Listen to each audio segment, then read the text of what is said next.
Hello friend, मैं गणेश और आप देख रहे हो जीई टेक्निकल। फ्रेंड, आज के वीडियो में हम डायग्राम द्वारा सिंगल रूम में कैसे वायरिंग की जाती है इस बारे में जानने की कोशिश करेंगे। तो फ्रेंड चलो स्टार्ट करते हैं वीडियो को।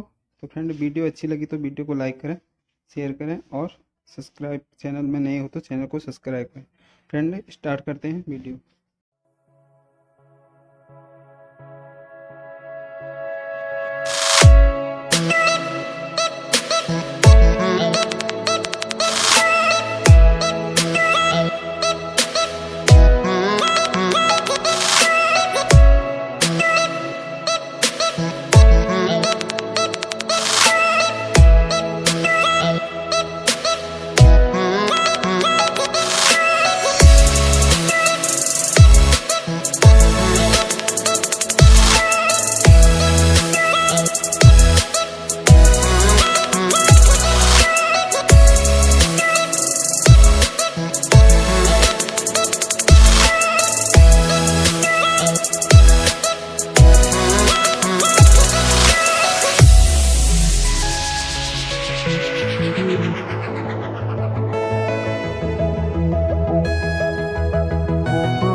तो फ्रेंड, उम्मीद करते हैं आपको एक रूम में कैसे वायरिंग करते हैं इस डायग्राम द्वारा समझ में आ गया होगा। तो फ्रेंड, वीडियो अच्छी लगी तो वीडियो को लाइक करें, शेयर करें और चैनल में नए हो तो चैनल को सब्सक्राइब करें। धन्यवाद फ्रेंड।